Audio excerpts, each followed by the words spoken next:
Langsung aja yuk, kita bahas topik yang seru banget hari ini. Pernah nggak sih kita ngerasa susah banget buat benar-benar tenang baik fisik maupun hati pas lagi sholat? Memang nggak selalu gampang ya. Nah, di penjelasan kali ini, kita bakal ngebedah sebuah aturan yang kelihatannya sepele, tapi ternyata nyimpen rahasia besar buat dapetin khusyuk sempurna. Kita bakal cari tahu, kenapa sih kita dilarang ngelakuin hal yang sering banget refleks kita lakuin, yaitu ngusap debu atau ngeratain sajadah pas lagi sujud. Coba deh, kita jujur sebentar. Pas lagi fokus-fokusnya sholat, kadang suka tiba-tiba dahi kerasa gatel kan? Atau ada kerasa debu dan serat sajadah yang nempel di wajah pas sujud. Terus refleks aja tangan kita gerak cepat buat nyingkirin atau ngeratain sajadahnya. Dorongan ini wajar banget sih, walaupun lumayan ganggu. Kita mungkin mikir, itu kan cuma gerak sedikit, numpang lewat doang. Tapi siap-siap kaget ya, gerakan sekecil itu yang cuma makan waktu sedetik, ternyata punya pengaruh yang luar biasa besar loh buat khusyuk dan tumaninah kita. Biar kita paham gambaran ini secara utuh, kita harus lihat panduan utamanya nih. Ada arahan langsung dari sebuah hadis riwayat sahabat Abu Dzar radhiyallahu anhu. Nabi SAW bersabda, yang bunyinya kurang lebih, "Idza qawa ahadukum ila shalah, fa inna rahmata tuwajjihuhu, fala yamsahil hasa." Artinya, kalau salah seorang dari kita berdiri untuk sholat, rahmat itu benar-benar lagi menghadap ke arah kita, maka janganlah mengusap kerikil. Coba bayangin deh, momen luar biasa ini. Begitu kita berdiri sholat, rahmat ilahi yang agung langsung berhadapan sama kita. Jadi ini bukan sekedar rutinitas olahraga fisik, tapi benar-benar pertemuan yang spesial. Kalau kita sadar rahmat sebesar itu lagi ngadep ke kita, pasti cara kita memandang gerakan-gerakan kecil bakal berubah total. Yuk, kita bedah maknanya biar makin paham. Dulu di abad ke-7, masjid-masjid di Madinah itu alasnya masih kerikil dan pasir. Makanya istilah aslinya itu masyhul hasya, alias mengusap debu atau meratakan kerikil di tempat sujud. Walaupun sekarang kita sholatnya di atas karpet empuk, konteksnya tetap sama. Masyhul hasya di zaman now itu ya kayak kita sibuk ngusap debu di dahi atau benerin bulu sejadah. Intinya bukan di kerikilnya, tapi di poin berikutnya nih, ar-rahmata tuwajihuhu, yang artinya rahmat Allah menghadap penuh ke orang yang sholat. Rugi banget kan, rahmat udah full di depan mata, kita malah sibuk ngurusin perintilan di bawah. Nah, ini bawa kita ke pertanyaan penting. Kenapa sih hal sekecil ini sampai dilarang?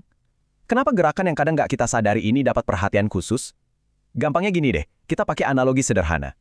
Bayangin kita lagi ada di wawancara kerja penentu masa depan, atau lagi ketemu langsung sama raja atau tokoh besar. Masuk akal nggak sih, pas tokoh itu lagi ngomong ke kita malah asik sendiri nepuk-nepuk debu di baju, atau sibuk ngeliatin sepatu? Nggak sopan banget kan? Itu nunjukin kalau kita nggak menghargai momen, dan nggak fokus sama sekali. Kondisinya sama persis waktu kita sholat. Sibuk benerin ini itu nunjukin kita kurang perhatian. Di sini dijelaskan dengan istilah yushghilu khatiruhu bighairihi. Artinya, fisik yang bergerak itu bikin hati kita ikut sibuk sama hal lain. Begitu tubuh gerak tanpa alasan yang jelas, fokus pikiran kita auto buyar. Nah, kalau udah buyar, efeknya lumayan fatal, yaitu tafwituhur rahmah. Kita jadi kehilangan rahmat besar gara-gara fokus kita teralih. Kita ibaratnya buang-buang kesempatan dapat rahmat agung cuma karena pikiran kita melayang ke urusan sepele di sekitar kita. Tapi tunggu dulu. Biar kita nggak gampang was-was atau malah panik, mari kita lurusin hukum fikihnya. Disinilah fleksibilitas ajaran kita kelihatan banget. Mayoritas ulama itu nyebut larangan ngusap debu ini sebagai makruh, bukan haram.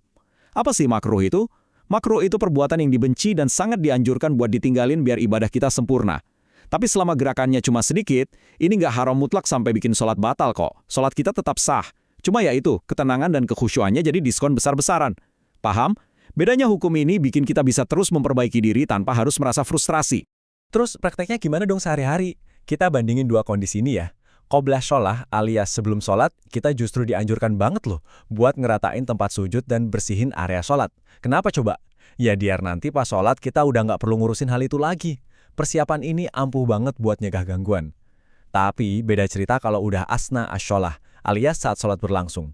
Begitu kita takbir, hukum ngerapiin tempat berubah jadi makruh. Karena penyesuaian sekecil apapun di fase ini cuma bakal ngerusak ketenangan raga dan jiwa kita. Jadi rumus emasnya, beresin semuanya sebelum mulai dan tahan gerakan pas ibadah udah jalan. Tapi gimana dong kalau ada kondisi darurat? Ulama kita itu ngerti banget kok. Jadi ada solusi praktisnya. Misalnya nih, tiba-tiba ada kerikil tajam, duri, atau benda keras yang benar-benar nusuk dahi dan bikin kita kesakitan sampai nggak bisa sujud.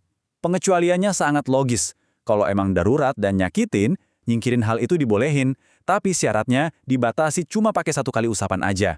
Solusi cerdas ini ngebantu kita ngatasin rasa sakit, tapi tetap nutup pintu buat gerakan refleks berulang-ulang yang nggak penting dan ngerusak khusyuk. Semua ini bawa kita ke satu titik utama dari pembahasan kita. Ngedapetin khusyuk yang sejati itu bukan sekedar nungguin datangnya rasa syahdu dari langit. Khusyuk itu hasil kerjasama yang erat antara diamnya fisik kita di luar dan tenangnya spiritual kita di dalam. Disiplin menahan gerak tubuh itu gerbang pertamanya.